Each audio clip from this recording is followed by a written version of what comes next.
Salam, bugünkü dərsin mövzusu dünya əhalisi, sivilizasiyalar və təbii artımdır. İlk olaraq başlamaq istəyirəm sivilizasiyalardan. Deməli, sivilizasiya nədir? Ümumiyyətlə bu sözü daha çox eşidirik, amma sözün mənasını bilmirik. Ən sadə dillə desək, sivilizasiya insan cəmiyyətinin inkişaf səviyyəsidir. Yəni bu sadəcə bir binanı tikmək deyil də, sanki həm də ortaq dil, din, adət-ənənə, əxlaq normalары hamısının bir yerdə olmasıdır. Bir binanı tikmək üçün necə ki, hər şey bir yerdə olmalıdır. Yəni tək bir kərpiclə bina tikmək olmur. Eynilə də sivilizasiyanın olması üçün ortaq dil, din, adət-ənənə və əxlaq normalar olmalıdır. Və tədqiqatçılar araşdırıb deyirlər ki, yer üzündə tarix boyu 21 fərqli sivilizasiya mövcud olub. Hər birinin öz rəngi, öz səsi var. Amma bir şeyi unutmayaq ki, sivilizasiyalar əbədi olmurlar. Sanki bir insan kimidirlər. Doğulur, böyüyür, zirvəyə çatır, bəzən zəifləyir və yerini daha güclüsünə verirlər. Və bugün biz həm qədim sivilizasiyaların belə sirli dünyasına baş vuracaq, həm də müasir dünyanın nəhəngləri olan şərq və qərb sivilizasiyalarının fərqinə baxacaq. Ən sonda da Aralıq dənizi regionundan biraz danışarıq. Deməli, ümumiyyətlə, sivilizasiyanın yaranması üçün bizə lazım olan ən əsas şey landşaftdır. Yəni, heç düşünmüsünüzmü ki, niyə ilk böyük dövlətlər, mədəniyyətlər məhz müəyyən bir yerlərdə, müəyyən bir iqlimdə yaranıblar?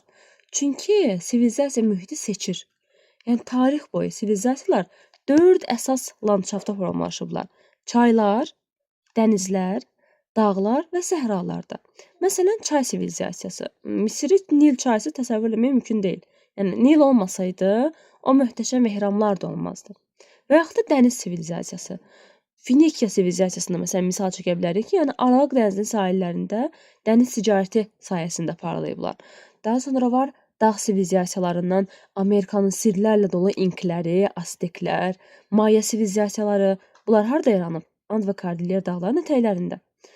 Ərəb sivilizasiyası səhra və çöllükdə yaranıb. Cənub-Qərbi Asiya, Şimali Afrikanın səhraları, bizim doğma türk sivilizasiyamız özü Mərkəzi Asiyanın solsuz çöllərində öz kimliyini tapıb.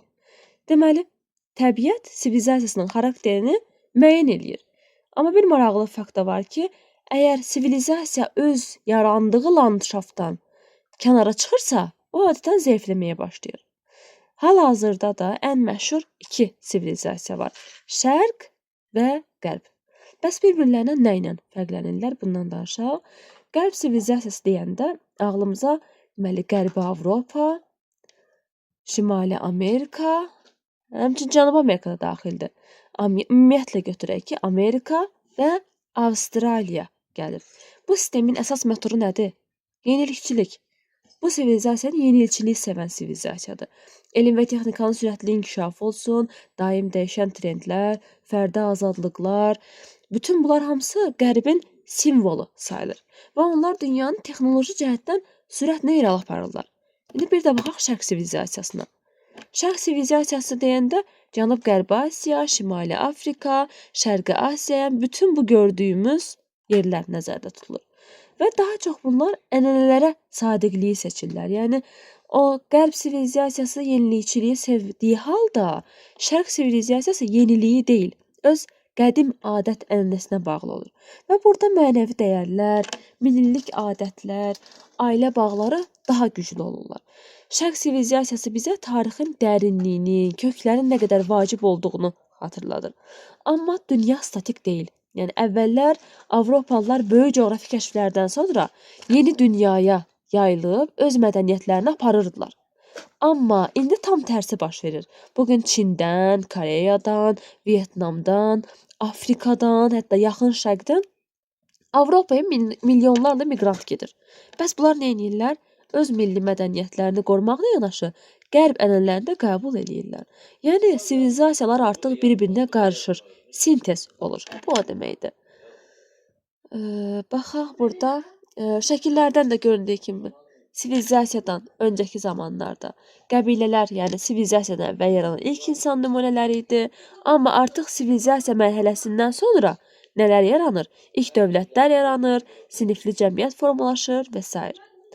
Burada biz ilk sivilizasiyaları görürük, hansı ki ən əsas tanımalı olduğumuz, yəni tarixdə öz möhrünü vuran sivilizasiyalar bunlardır ki, Çindir, Finikiyadır, Şumerdir, Afrikadır. İlk yayıldıqları yerlər göstərilir burada. İnklər və Sirli Maya sivilizasiyası. Burada da Qərb sivilizasiyası haqqında kiçik bir məlumat var. Onu özünüz oxuyarsınız. Və gəldik bizim ən maraqlı, ən geniş bir regionumuza.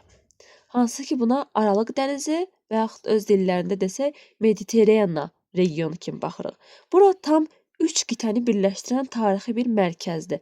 Hansı ki bura Avropa, Asiya və Afrika daxildir. Təsəvvür edin ki, qədim dövrlərdə, yəni sahillərində yaşayan hər kəsin iqtisadi səviyyəsi təxminən eyni idi. Avropada, Asiyada, Afrikada eyni səviyyədə yaşayırlar. Amma tarix bu regionu imperiyaların savaş meydanına çevirir. Qədim Roma, Ərəblər, daha sonra Osmanlı imperiyası, bütün bunlar bir-birinə qarışır və öz izin qoyurlar. Bugün Aralıq dənizi sahilinə gedəndə bir addımında Roma sütununu, digərində Osmanlı məscidini, o birində isə Bizans kilsəsini görmək olar. Və bugün Aralıq dənizi regionu 4 böyük hissəyə bölünür. Hər birinin də özünə məxsus taleyi var. Birinci olaraq Cənubi Avropa ölkələrini nəzərdə tuturuq. İtaliya, İspaniya, Yunanistan, Monako bura daxildir. Bura regionun iqtisadi lokomotivləri sayılır. Təbii ehtiyatları az olsa da turizm, şərabçılıq, sitrus meyvəçiliyi, hətta maşın qayırımı belə dünyanı fəth eləyən yerlərdəndir. Daha sonra Şimali Afrika ölkələrini nəzərdə tuturuq ki, bunlara Əlcəzairdir, Misirdir, Liviyadır, Tunisdir, Mərakeşdir, bunlar daxildir. Bəs bu ölkələr nə edir? Zəngin neft-qaz ehtiyatlarına malikdirlər. Avropaya yaxın olmaları onların inkişafına böyük təkan verir. Burada dəvəçiliklə müasir turizm qəribə bir harmoniyada qalır. Gəldik nəyə? Cənub-Şərqi Avropaya. Cənub-Şərqi Avropada Xorvatiya, Sloveniya, Serbiya kimi ərazilər və həmçinin Balkan ölkələri bura daxildir. Onlar yaxın keçmişə qədər sosialist düşərgəsi idilər. Amma indi yeni bazar iqtisadiyyatına uyğunlaşmağa çalışırlar. Bir də var 4-cü regionumuz Cənub-Qərbi Asiya. Hansı ki Türkiyədir, Suriyadır, Livandır, həmçinin İsraildir. Bu regionun ən həssas nöqtələridir. Bir tərəfdən Türkiyə və İsrail kimi iqtisadiyyatı fərqlənən ölkələr, digər tərəfdən də bitmək bilməyən münaqişələr. Növbəti isə əhalidən danışmaq, ümumiyyətlə dünya əhalisindən. Dünya əhalisinin öyrənməsi sırf rəqəmləri öyrənməkdən ibarət deyil. Yəni bir dünya əhalisini öyrənirsənsə sən, həm bəşəriyyətin keçmişini, həm bugününü, həm gələcəkdəki iqtisadi sosial mənzərəsini hər şeyin anlamalısan. Və əhali coğrafiyasında 2 əsas elm öyrənir. Biri xalqların mənşəyini öyrənən etnologiya, biri isə əhalinin təkrar artımı qanuna uyğunluqlarını öyrənən demoqrafiyadır. Və hal-hazırda, yəni dünya əhalisinin artmasında əsas yük düşür hara? Asiyaya. Baxın bu hissələrə. Ən çox da Çindir, Hindistandır, Pakistandır. Yəni bu kimi ölkələr ən çox pay bura düşür. Təxminən deməli illik 40 milyon olaraq artım var. Bir də gəlir düşür Afrikaya. Təxminən 30 milyon insan. Və əhalinin təkrar artımı anlayışını görəcək. Yəni təbii artımı. Bəs nədir bu? Əhalinin təkrar artımı deyəndə doğum və ölüm arasındakı fərq nəticəsində nəsil dəyişməsi prosesi nəzərdə tutulur. Baxın bir insan ölür. Onun əvəzində başqa biri doğulur. Yəni eyni anda dünyada bir insanın ölümü ilə başqa bir insanın doğulması, yəni bu adi bir haldır. Bu olur əhalinin təkrar artımı. Və bu proses sosial-iqtisadi şəraitdən, qadınların cəmiyyətdəki rolundan, tibbi səviyyəsindən, dini milli ənənələrdən asılı olaraq da düz 2 tipə ayrılır. Bir var müasir tip, bir də var ənənəvi tip.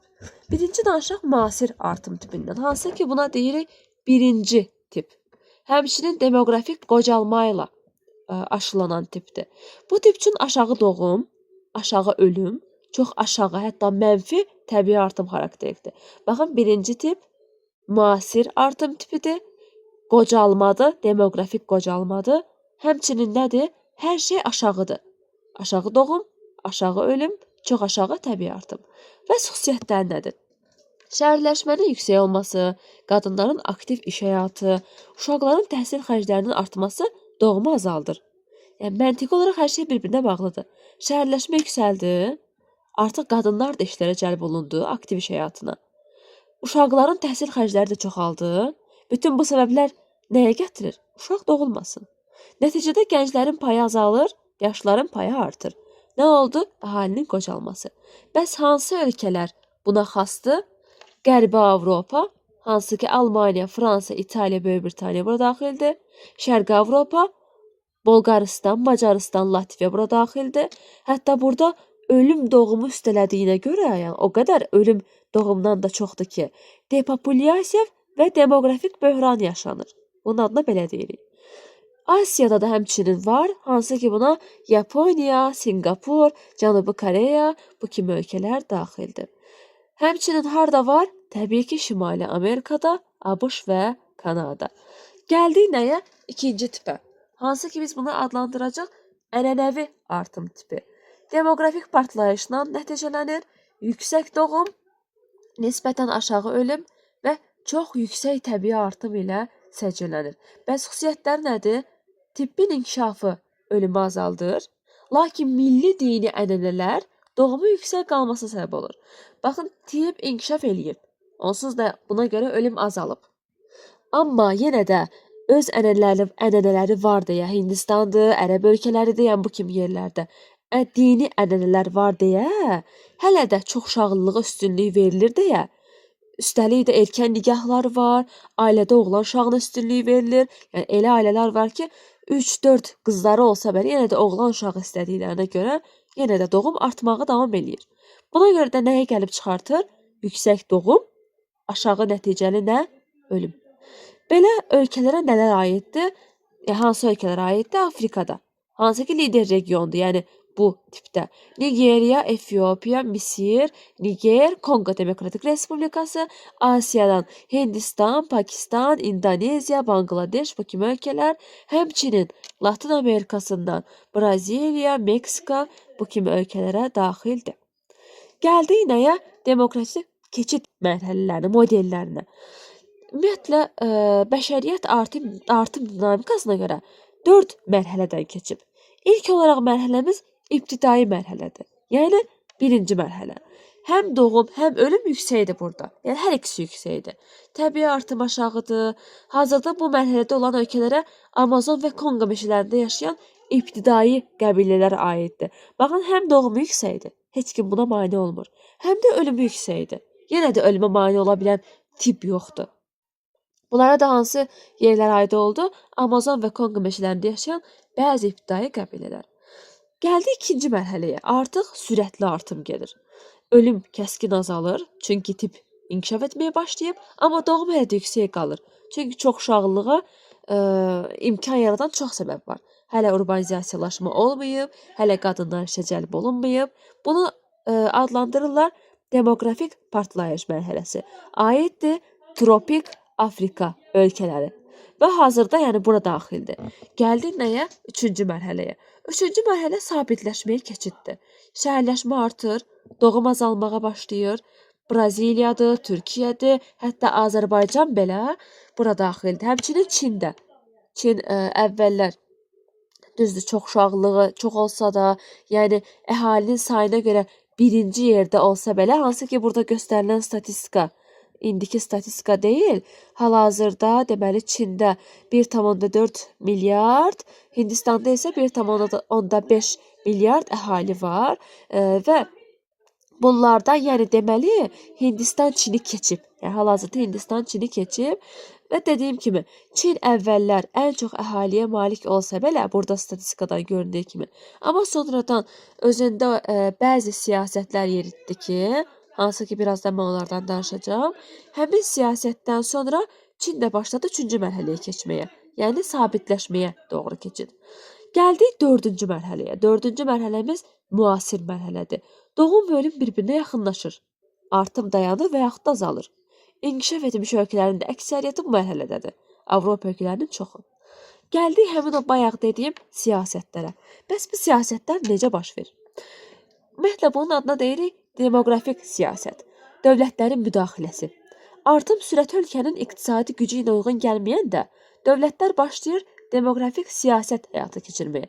Çinin demoqrafik siyasət keçirməkdə məqsədi nə idi? Çin çörək çatdıra bilmirdi. Yəni belə bu bizim bildiyimiz loru dildə çıxsa belə, Çin həqiqətən də öz əhalisinə, insanlarına yemək çatdıra bilmirdi. Buna görə də nə oldu? İqtisadi böhran yaşayırdı deyə başladı demoqrafik siyasət yürütməyə. Hansı ki, bu siyasətin bir növü doğumu azaltmağa yönələn siyasət idi. Bu siyasət əsasən olur harda? İkinci tip artıma malik ölkələrdə. Əhalisi sürətlə artan, iqtisadiyyatı bu yükü qaldıra bilməyən ölkələrdə. Metod necədir? Yəni nələr eləyə bilərlər? Nigah yaşının qaldırılması, ailə planlaşdırılması, hər əhaliyə bir uşaq siyasəti və Çin də bunu eləmişdi. Deməli orada bir uşaq olurdusa normaldır, ikinci uşaq olanda cərimədir, üçüncü uşaq olanda həbsdir, dördüncü uşağa hətta edam belə var idi. Amma sonradan bunlar ləğv olundu. Və tətbiq edən ölkələrə hansılar daxildir? Yəni bu doğma azaltmağa yönələn siyasəti aiddir bunlara Pakistan, Hindistan, İndoneziya, Vyetnam, Misir, Bangladeş. Bir də var doğma artırmağa yönələn siyasət. Yəni son zamanlar bir çoxlarımızın eşitdiyi cümlələrdən biridir ki, məsələn başqa ölkələr doğum pulu verir, uşaq pulu verir falan. Bu kimi ifadələri biz çox eşidirik. Bəs niyə verirlər? Niyə bunlara nə sərf edir yəni? Nə olur ki verirlər? Çünki onlar doğumu artırmağa yönələn siyasətdədirlər. Onlara əhali lazımdır, işləyən insan lazımdır, insan kapitalı lazımdır. Bəs buna görə də demoqrafik böhran və qocalma problemi ilə üzləşən birinci tip ölkələrdə bu tətbiq olunur. Metodlar nədir? Dediyim kimi uşaq pulu, müavinətlərin olması, uzun müddətli analıq məzuniyyətinin olması, hətta mənzil şəraitinin yaxşılaşdırılması, vergi güzəştləri bunlara daxildir. Hansı ölkələr tətbiq eləyir? Əlbəttə ki, Rusiya, Almaniya, Yaponiya, Fransa, daha sonra İsveç, həmçinin son illərdə Türkiyə və Qazaxıstan da bura daxil olan ölkələrdəndir. Və dünyanın ən çox əhalisi olan ölkələri hansılar desək, deməli ilk olaraq bayaq dediyim kimi birinci yerdə Hindistan gəlir. İkinci yerdə Çindir, Amerika, İndoneziya, Pakistan, Nigeriya, Braziliya bu kimi gedir. Siyahı Bangladeş, Rusiya, Meksika bu kimi ölkələrdə davam edir. Bəs regional fərqlər nədir? Yəni bir materik kimi bunları necə fərqləndirə bilərik bir-birindən? İlk olaraq Avropanı desək, Avropa qocalan bir qitə adlanır. Əsas problemi nədir? İşçi qüvvəsinin çatışmazlığı. Daha sonra Afrika cavan qitədir. Əsas problem qida çatışmazlığı, işsizlik, təhsilsizlik, yəni yüksək təbii artım, iqtisadi artımı üstələyir burada. Daha sonra Asiyadır, dünya əhalisinin yarısından çoxu buradadır. Region daxilində ziddiyyətlər böyüdür, Yaponiya qocalır, Əfqanistan sürətlə artır və s. Və dünya əhalisinin coğrafiyası bizə onu göstərir ki, inkişaf etmiş ölkələr kəmiyyətdən keyfiyyətə inkişaf eləməkdə olan ölkələr isə hələ də kəmiyyətdən asılıdırlar. Və gələcəkdə dünya əhalisinin strukturunu miqrasiyalar, demoqrafik keçidin bu 3-cü, 4-cü mərhələlərinə keçid müəyyənləyəcək. Yəni inanılmır ki, proqnozlaşdırılmır ki, 1-ci və 2-ci mərhələlər gələcəyə qədər davam edəcək. Əhali elə bir mövzudur ki, buradan mütləq bir sualın düşməsi qaranti ola bilər. Yəni DİM imtahanlarında əhaliyə aid mütləq bir sual salır. İstər bu təbii artım olsun, istər bu əhalinin kənd-şəhər müqayisəsi olsun. Yəni bir sual əhalidən düşür. Ona görə əhali məsələlərini daha yaxşı bilməyiniz məsləhətlidir. Əhali məsələlərinin çoxu da məntiqə bağlı olur. Yəni əgər siz məntiqi olaraq düşünüb bunun öz sistemini başa düşə bilirsinizsə, deməli həmin məsələni həll etmək sizin üçün çox sadə olacaq. Ən sadəsindən başlayaq, kənd-şəhərdən başlayaq. Deyir ki, ölkə əhalisinin 40% şəhərdə yaşayır. Yəni ölkənin 40% harda yaşayır? Şəhərdə. Yazaq. Şəhərdə 40% yaşayırmış. Yaxşı. Və əhalinin ümumi sayı da 25 milyondur. Ümumi sayımız 25 milyondur. Və bizdən nə istəyir? Kənd əhalisinin sayı. Yəni məntiqlə baxanda bu onsuz da sadəcə bir tənasübdür. Bizə şəhərdə olanı verib 40% olaraq. Deməli 25 milyonun 40%-i şəhərlidir. Bizə lazımdır kənddə olan. Kənddə olan nə qədər olacaq? 100-dən çıxırıq 40-ı. Çünki bütün ölkədə olan şəhərli ilə kəndlinin cəmidir. Şəhərdə 40% isə kəndə qalan nə olur? 60%. Ümumi halimiz nə qədər idi? 25 milyon. Deməli tənasüb qurmalıyıqmı? 100%-imiz 25 milyondursa, bəs 60%-imiz nə qədərdir? Bunu qarşı qoyuruq, x-a tapırıq. X-imiz də olacaq 15 milyon. Mən indi bunu əvvəlcədən həll eləmişəm deyə qiymətini bilirəm.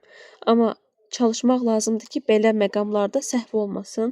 Çünki bəzən adi bir rəqəm səhvi belə, yəni cavabın səhv götürülməsinə gətirib çıxardır. Axıra qədər baxmaq lazımdır. Deməli, növbəti məsələdə yazaq. 11.500.000 nəfər. Baxın, bunu yazanda, yəni yazılı sürətdə belə yazırlar. 500.000. Yəni bu minlik varsa artıq bu milyona işarədir. Biz bunu artıq açılışını bilməliyik ilk olaraq. Yoxsa aldığımız cavab səhv olar. Deməli bu bizim ölkəmizin əhalinin sayıdır. Və deyir ki, təbii artım 1000 nəfərə 7-dir. Yazaq. 1000-ə neçədir? 7. Bəs 11.500.000 nə qədərdir? Hesablayırıq bunu. 500.000-ə qarşı qoyuruq nəyi? X-i. Qoyduq. X-i hesabladıq. X-i tapdıq ki, 80.500 nəfər imiş. Bax, bu tapdığımız ədəd odur ki, 1000 nəfərə 7 nəfər artırsa, 1000 nəfərə 7 nəfər artırsa, yəni təbii artım olaraq, bu rəqəmə qarşı da bu qədər insan artır. Bu odur. Çünki bizim ümumi halimiz bu qədər idi. Bunu tapdıq. İndi biz bilirik ki, ümumi hali bu idi. Düzdürmü? Ümumi halimiz. Bütün ölkənin əhalisi. Bu qədər əhali neçə faizdir? 100%. Bunu bilirik. Bunu bir qıraqda yazaq. 500.000 100%-dir. Bəs bu doğulan əhali nə qədərdir? Hansı ki biz təbii artım tapdıq. Burada artıq 1000 yox idi. Bunu qoyuruq x-a. İndi buradan tapırıq x-i ki 0,7% tapdıq. Və 80.500 nəfər bir il ərzindəki əhalinin artımıdır. Amma bizdə şərtdə nə istəyir? 5 ili tapmağı. 1 ilə bu qədərdirsə, bəs 5 ilə nə qədərdir? Bunu vurursan 5-ə. Tapırsan ki, 5 ilə də 402.500 nəfər artım var imiş. Əla, bunu tapdıq. Amma bizdə ən sonda nə istəyir? 5 il sonra ölkə əhalisinin sayını tap deyir. Bu bizim tapdığımız sadəcə təbii artımdır. Ölkə əhalisi bu qədər idi. Bəs 5 ildən sonra nə qədər olar? Bu ölkə əhalisinin üzərinə gəlirik nəyi? Tapdığımız artımı. Gəlirik və cavabı alırıq ki, bu qədər əhalimiz ümumi halidir. Nə qədərdir? 11.902.000 nəfər əhali.